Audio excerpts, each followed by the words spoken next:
তো আপু হচ্ছে জান্নাতুল আপু, জান্নাতুল হ্যাঁ। ফেরদাউস। হুম। তো আপু কি যেন বলতে চাইলেন, একটু আমরা শুনি কি কি হিসেবে এটা বলতে চাইলেন। আসসালামু আলাইকুম, আমি জান্নাতুল। আমি খুবই গরিব, আমার বাবা মা খুবই গরিব। আমরা দিন আনতে দিন খাই, আমরা খাইতে পারি না। আমরা খুবই গরিব, আমাদের বাসাটা অনেকই খারাপ। আমাদের দেখছেনই তো আমাদের ঘর বাড়ি কীরকম অবস্থা।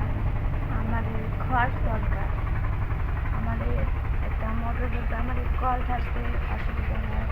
আমাদের একটু জোরে বলেন। টয়লেটটাও নোংরা। যে আপনারা একটু সাহায্য করতে পারলে আমি খুবই খুশি হব।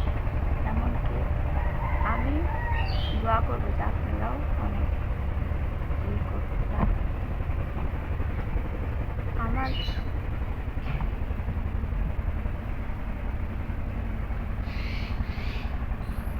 মানে আপু বলতেছে একটা ঘর খুব দরকার, বা টয়লেটটা অনেক নোংরা, টয়লেটটা কাঁচা টয়লেট আপনাদের, কাঁচা টয়লেট। মানে আপনার মেয়ের হয়তো অনেক আশা ভালোভাবে জীবনযাপন করবে, তা আসলে ওভাবে করতে পারতেছে না।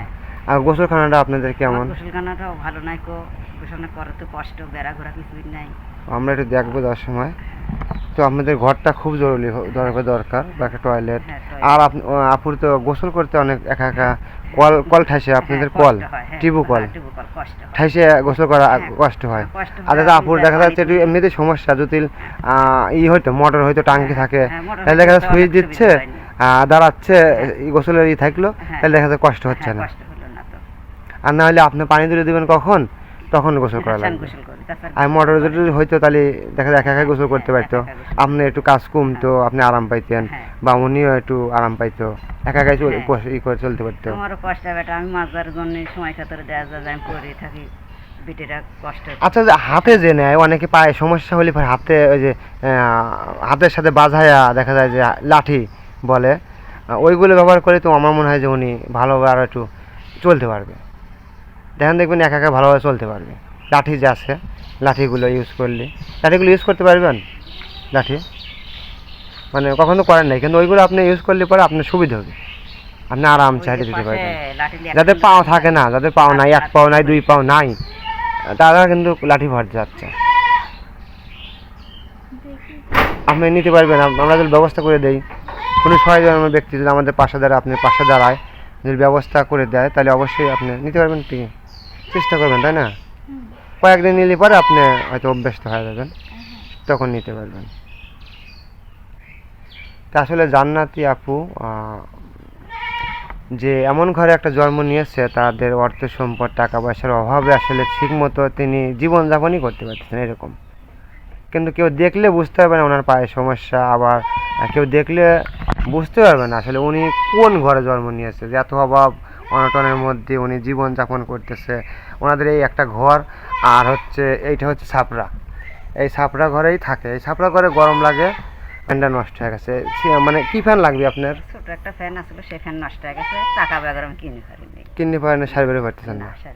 ও আচ্ছা আচ্ছা, আমরা চেষ্টা করবো আপনাদের একটা ভালো ফ্যান দেওয়ার জন্য। আর ইনশাল্লাহ কষ্টর মাঝেই একদিন মানুষের সুখ আসে, আপনাদের একদিন সুখ আসবে। আমি দোয়া করি আমার বাবা অনেক সুখী। ওঠো ওঠো, ওঠো না, ওঠো।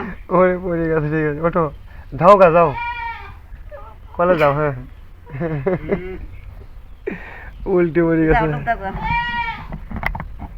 আবার দেখা যাচ্ছে যে আপনাদের রান্নাঘরটা একটু সন্নি করিয়ে ব্যবস্থা করলে, মানে সিমেন্টের টিন বা একটু উঁচু করে দিলে পরে আপনাদের এই হামুদে থাকা, হামুদে যাওয়া আসা সমস্যা না। চৌকিটাকে মাথা যাতে, হ্যাঁ হ্যাঁ, তাহলে হচ্ছে, আমার মনে নেই। বসেন বসেন।